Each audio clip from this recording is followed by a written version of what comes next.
ආචාර්යවරයෙක් බව කියා ගන්නා යෝෂිත හෙට්ටිආරච්චිට විරුද්ධව පැමිණිල්ලක් කරන්න අපි අද අපරාධ පරීක්ෂණ දෙපාර්තමේන්තුවට විතරක් නෙවෙයි අපි මින් පස්සේ ළමා හා කාන්තා කාර්යාංශයට පැමිණිලි කරන්නට නියමිතයි. අපි ඔහුට චෝදනාවන් දෙකක් එල්ල කරනවා. පළවෙනි චෝදනාව තමයි ඔහු Tamanගේ උපකාරක පන්ති ප්‍රවර්ධනය කිරීම කරන්නේ ආචාර්යවරයෙක් එහෙම නැත්නම් ඩොක්ටරේට් එකක් Tamanට තිබෙන බව දක්වමින්. එතකොට ඒ සම්බන්ධයෙන් අපි සොයා බැලීමේදී අපිට වාර්තා වුණා මේ ඔහු Taman ආචාර්ය උපාධියක් තිබෙන බව ඔහු කරන ප්‍රකාශය සම්පූර්ණම අසත්‍යයක් කියලා. ඒ සඳහා බලන්න අපිට ලැබිලා තියෙනවා ඔහුගේ මේ උපාධි සහතිකය. මේක ආචාර්ය උපාධි නෙමෙයි මේ සාමාන්‍ය උපාධි සහතිකය.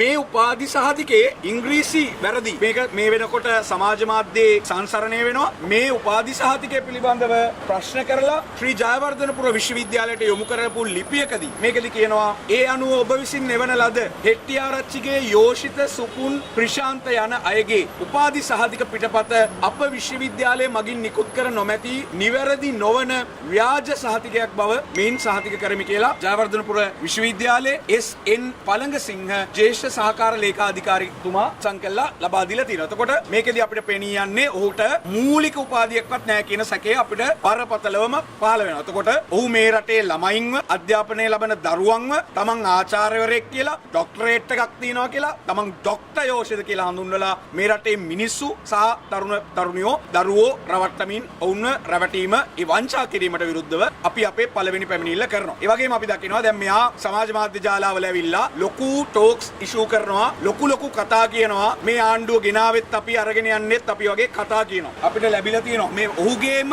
Facebook ගිණුමේ පළ කරපු වීඩියෝ පට අපි දන්නවා ලංකාව මේ වෙනකොට ළමා ප්‍රඥප්තිය එක්සත් ජාතීන්ගේ ප්‍රඥප්තියේ ගිවිසුම් ගත වෙලා තියෙන්නේ. ඒ ගිවිසුමට අත්සන් තබලා තියෙන්නේ. එතකොට ඒ ළමා ප්‍රඥප්තිය ලංකාවේදී ක්‍රියාත්මක වෙනවා. ඒ විතරක් නෙවෙයි දණ්ඩ නීති සංග්‍රහයට සිදු කරපු සංශෝධන වලින් තවත් දරුවන්ගේ ආරක්ෂාව තහවුරු කරලා තියෙනවා. දණ්ඩ නීති සංග්‍රහය 308 ඒ කියන වගන්තිය ඔස්සේ දරුවන්ට වන අපචාර සම්බන්ධයෙන් ඔවුන් ආරක්ෂා කරලා තියෙනවා. එතකොට දරුවන්ට සිදුවෙන ශාරීරික මානසික පීඩාව ශාරීරික පහර දීම් වලට විරුද්ධව මේ නීතිය ක්‍රියාත්මක කරන්න පුළුවන්. අවම වසර දෙකකුත් පරිමේ වසර 10කුත් දක්වා බන්ධනාගාරගත කිරීමක් කරන්න පුළුවන්. ලංකාවේ දැන් ගැසට් බර ප්‍රමාණයක් නිකුත් කරලා තියෙනවා. පාසල් ගුරුවරයෙකුට දරුවෙකුට පහර දෙන්න බෑ කියලා. ඒක අපචාරයක් විදියට දකිනවා. මේ බලන්න මේ යෝෂිත හෙට්ටිආරච්චි තමන්ගේ Facebook එකේ පළ කරපු වීඩියෝ මේ තමන්ගේ පන්තියන ළමයින්ට වේවැල් 3-4ක් එකට තියලා වේවැල් 3-4ක් එකට තියලා කඩිබාන දර්ශන අමානුෂිකව පහර දෙන දර්ශන තමයි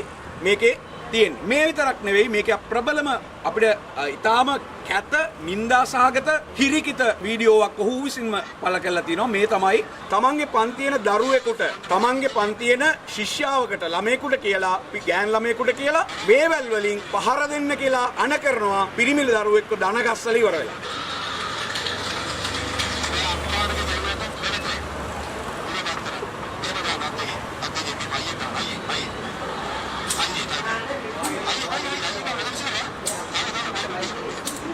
මේ අමානුෂික ඊටාම නින්දා සහගත මානව ව්‍යාධිකාරයක් හැසිරෙන ආකාරයෙන් මේ පුද්ගලයා හැසිරෙමින් කටයුතු කරන ආකාරයක් තමයි දකින්නේ. මේක අපි මේ රටේ වගකිය යුතු පුරවැසියෝ විදිහට අපිට මේවා දිහා බලාගෙන ඉන්න බැරි වෙලා තියෙනවා. ඒ නිසා මේ අපේ දරු පරපුර බේරගන්න අනාගත පරම්පරාව මනෝ ව්‍යාධිකාරයෙක්ගේ මනෝ විකාර නිසා වුණුත් මානසික රෝගීන් බවට පත් වෙන්න තියෙන ඉඩකඩ නැති කරන්න තමයි අපි අද මේ පැමිණිල්ල අපරාධ පරීක්ෂණ දෙපාර්තමේන්තුවට සහ ළමා හා කාන්තා කාර්යාංශයට කියන දෙකටම කරන්නේ. එන්න මේ පුද්ගලයා Human Rights Protection Organization the certificate proudly presented to as a director Colombo district කියලා. ඒක කොළඹ දිස්ත්‍රික්කයේ මේ මානව හිමිකම් සංවිධානයක අධ්‍යක්ෂකවරයෙක් වශයෙන් කටයුතු කරනවා කියලා කියනවා. මම හිතන්නේ මේ වගේ මානව හිමිකම් පිළිබඳ අධ්‍යක්ෂකවරයෙක් මේ වගේ නින්දා සහගත, අවමන් සහගත, ක්‍රූර හැසිරීම් වල නිරත වීම මේ මානව හිමිකම් වලටත් කරන නින්දාවක්, ලැජ්ජාවක් බව අපි කියන්න ඕනේ. මේ පුද්ගලයා තව හොඳ සෙල්ලමක් කරනවා. ඒ සෙල්ලම තමයි මේ පුද්ගලයා මේ වර්තමාන ආණ්ඩුවේ මේ බලන්න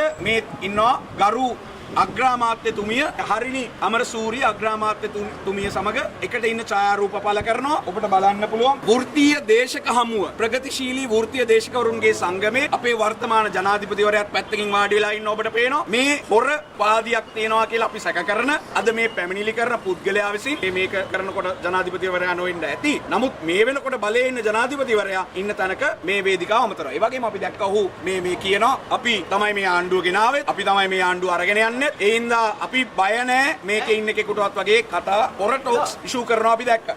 මේ ඉන්නවා මේ තරුණ කටයුතු අමාත්‍යවරයා සමග ෆොටෝස්. මම විශ්වාස කරන්නේ මේ පුද්ගලයා හරිනි අමරසූරිය මහත්මිය එක්කවත් අනුර කුමාර දිසානායක මහත්මයා එක්කවත් මේ අපේ තරුණ කටයුතු පිළිබඳ අමාත්‍යවරයා නියෝජ්‍ය අමාත්‍යවරයා එක්කවත් ගණදෙනුවක් තියනවා කියලා. මේ කරන්නේ ඔවුන් සමග ඡායාරූප ගහලා නම විකුණලා තමන්ගේ ජඩකම ත්‍රාඩකම මේ පවත්වාගෙන යාමක් තමයි මේ සිද්ධ කරමින් ඉන්න බව අපිට පේන්නේ. මේ පැමිණිල්ල ඉදිරිපත් කළා අපි බලාපොරොත්තු වෙන්නේ මේ රටේ තරුණ ශිෂ්‍ය ශිෂ්‍යාවන් ඉගෙන ගන්න දරුවෝ මේ වගේ අතවර වලින් මේ වගේ මනෝව්‍යාධිකාරයන්ගෙන් බේරා ගන්න විශේෂයෙන්ම අග්‍රාමාත්‍යවරියට එතුමිය කාන්තාවක් එතුමිය දරුවන් පිළිබඳව වැඩි සහබුද්ධියක් සහකම්පනයක් තියෙනවා කියලා අපි විශ්වාස කරනවා. එතුමියගේ නම විකුණගෙන පාවිච්චි කරගෙන මේ පුද්ගලයා තමන්ගේ ජඩකම් මැරකම් භාවිතා කරනවා කරමින් ඉන්නවා. ඔන්න අග්‍රාමාත්‍යතුමියනි අපි ඇවිල්ලා පැමිණිල්ල කරා. ඔබතුමියගේ ඇස් මේ පිළිබඳව ඇරේවා. මේ පිළිබඳව වගකීතු සියලු පාර්ශවයන්ගේ ඇස් ඇරේවා කියන බලාපොරොත්තුව තියෙනවා.